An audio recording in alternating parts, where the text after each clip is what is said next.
সমবায়ের মাধ্যমেই হবে দারিদ্র্য বিমোচন, মানুষের জীবন মান উন্নয়নে কাজ করছে সরকার। টুঙ্গিপাড়ায় প্রধানমন্ত্রী, জাতির পিতার সমাধিতে শ্রদ্ধা, মাগফেরাত কামনায় দোয়া। মানিকগঞ্জের রাষ্ট্রীয় মর্যাদায় স্কোয়াড্রন লিডার আসিম জাওয়াদের দাফন, জানা যায় সর্বস্তরে মানুষের ঢল। পতেঙ্গাকে ধ্বংসস্তূপ থেকে বাঁচাতে বিমানকে নিয়ে যান নদীতে। এবং নরসিংদীতে বড় মৌসুমে ধানের বাম্পার ফলন, জেলা জুড়ে ফসল ঘরে তোলার ব্যস্ততা কৃষকের।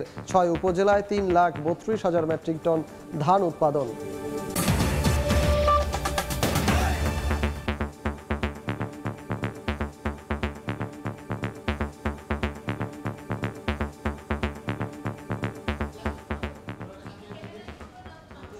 বাংলা সময়ের সঙ্গে আছি আমি সজল মিত্র রিচার্ড। সমবায়ের ধারণা সারা দেশে ছড়িয়ে দেওয়ার আহ্বান জানিয়ে প্রধানমন্ত্রী শেখ হাসিনা বলেছেন, সমবায়ের মাধ্যমেই দারিদ্র্য বিমোচন করে মানুষের জীবন মানের উন্নয়ন করা হবে। সকালে টুঙ্গিপাড়ায় আমার বাড়ি আমার খামার প্রকল্পের সদস্যদের সঙ্গে মত বিনিময় করেন সরকার প্রধান। বলেন, দ্বিতীয় স্যাটেলাইট উৎক্ষেপণ সম্পন্ন হলে লাভবান হবেন কৃষকরাও। বাবুল হোসেনের ক্যামেরায় টুঙ্গিপাড়া থেকে বিস্তারিত জানাচ্ছেন দেবাশিস রায়।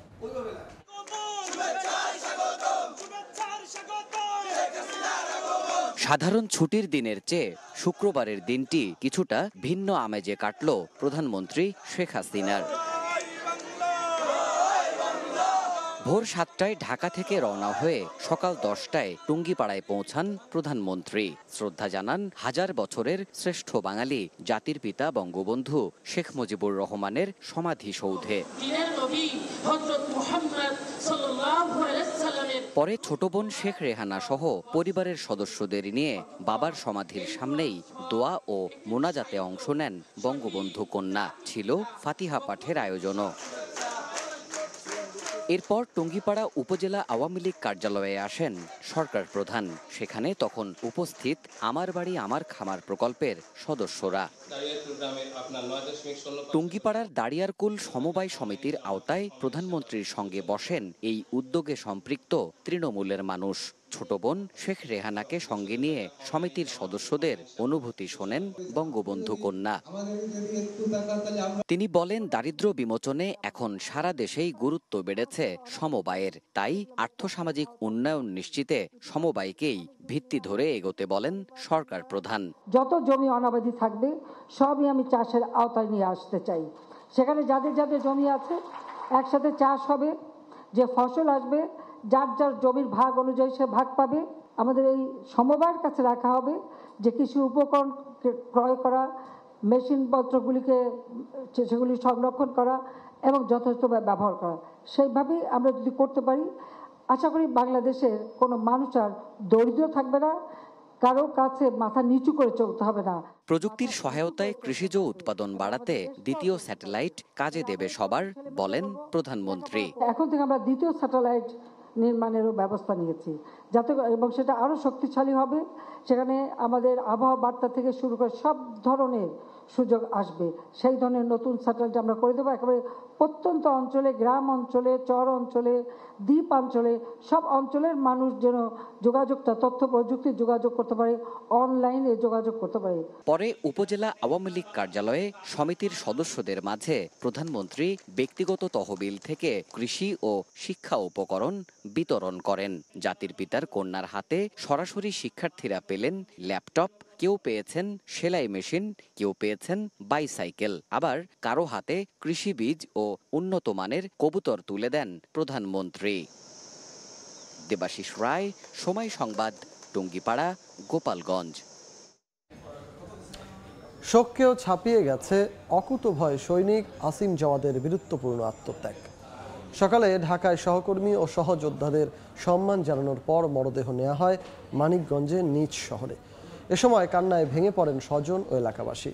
পরে শহীদ মিরাজ তপন স্টেডিয়াম মাঠে জানাজার পর রাষ্ট্রীয় মর্যাদায় সমাহিত করা হয় আসিম জাওয়াদকে। রাশেদ বাপ্পির রিপোর্ট। নেওয়া যায় না, যেমন একটা ছেলে মায়ের বুক খালি করে চলে গেছে। ভালো ছিল, ছেলে ছিল, কারণ আমরা তো পাড়াই ছিল, পাড়া তো আমাদেরই পাড়াই ছিল।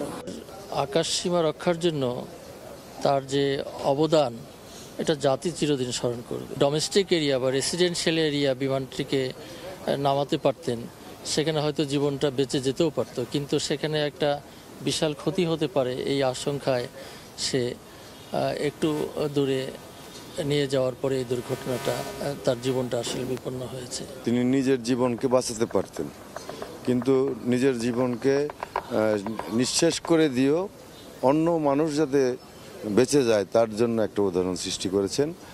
এবং এটাই আসলে দেশপ্রেম যেটাকে বলে, এটা উনি জীবন দিয়ে ওনার দেশপ্রেমটা বুঝিয়ে দিয়ে গেছেন। 1992 সালে জন্ম, পৃথিবীর আলো দেখেছে মাত্র 32 বছরের মতো সংক্ষিপ্ত এক জীবন। পেশাগত জীবন নাতিদীর্ঘ হলেও কম বর্ণাঢ্য নয়। মাত্র 14 বছরের কর্মজীবনে পরিচয় দিয়েছেন সর্বোচ্চ দক্ষতার, অর্জন করেছেন বেশ কিছু সম্মাননাও। এটা আমাদের মানিকগঞ্জ জেলার একটা গর্ব ছিল। এটা আসলে অত্যন্ত মর্মাহত। অমায়িক ছিল এবং খুবই তার মন মানসিকতা, কথাবার্তা, আচার আচরণ খুবই ভালো। ফিলিস্তিনি নারী ও শিশুদের উপর ইসরায়েলি গণহত্যা নির্যাতন থেকে মুক্তি পেতে আল্লাহর কাছে দোয়া করার আহ্বান জানালেন ডাক, টেলিযোগাযোগ ও তথ্য প্রযুক্তি প্রতিমন্ত্রী জুনায়েদ আহমেদ পলক। সকালে নাটোরের সিংড়ায় কেন্দ্রীয় মসজিদে 2024 সালে হজ যাত্রীদের সঙ্গে মতবিনিময় সভায় তিনি এ আহ্বান জানান। আমাদের ফিলিস্তিনের ভাই বোন, মা বোন, শিশুদের বিরুদ্ধে ইসরায়েলি যে অপশক্তি, যে পাশবিক গণহত্যা চালাচ্ছে, মহান আল্লাহ পাক যেন আমাদের ফিলিস্তিনি ভাই বোনদেরকে, নারী এবং শিশুদেরকে রক্ষা করেন এবং তাদেরকে মুক্ত স্বাধীনভাবে তাদের স্বাধীন ভূখণ্ডে মর্যাদার সাথে বসবাস করার তৌফিক দান। দেখছেন বাংলা সময়। নরসিংদীতে চলতি মৌসুমে বোরো ধানের বাম্পার ফলন হয়েছে, ছাড়িয়েছে উৎপাদন লক্ষ্যমাত্রা। জেলা জুড়ে ধান কাটা ও মাড়াইয়ে ব্যস্ততা বেড়েছে কৃষকদের। এবছর আবহাওয়া অনুকূলে থাকায় উৎপাদন হয়েছে প্রায় 3,32,214 মেট্রিক টন ধান।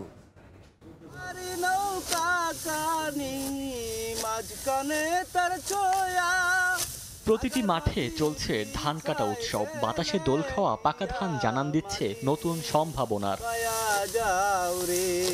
নরসিংদীতে কৃষকের ব্যস্ততায় বড় ধান কাটা ও মাড়াইয়ে 3 মাস আগে রোপণ করা ধানে এবার গোলা ভরবে এমন প্রত্যাশায় দিন গুনছেন তারা। অন্যান্য বছরের তুলনায় এবছর ফলন ভালো হওয়ায় খুশি কৃষকরা।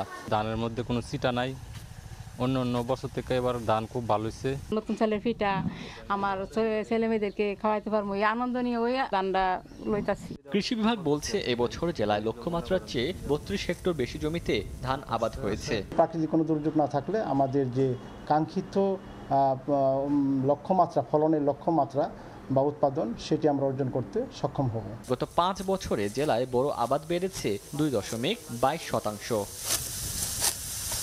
সময় সংবাদ, নরসিংদী। এ পর্যায়ে শীর্ষ সংবাদগুলো জানিয়ে দিচ্ছি আরেকবার। সমবায়ের মাধ্যমেই হবে দারিদ্র্য বিমোচন, মানুষের জীবনমান উন্নয়নে কাজ করছে সরকার। টুঙ্গিপাড়ায় প্রধানমন্ত্রী। জাতির পিতার সমাধিতে শ্রদ্ধা, মাগফিরাত কামনায় দোয়া। মানিকগঞ্জের রাষ্ট্রীয় মর্যাদায় স্কোয়াড্রন লিডার আসিম জাওয়াদের দাফন, জানা যায় সর্বস্তরের মানুষের ঢল। পতেঙ্গাকে ধ্বংসস্তূপ থেকে বাঁচাতে বিমানকে নিয়ে যান নদীতে। এই ছিল বাংলা সময়ের সন্ধ্যার সময় নিয়ে ফিরছি কিছুক্ষণ পর আমি নিজেই। সঙ্গেই থাকুন সময়ের।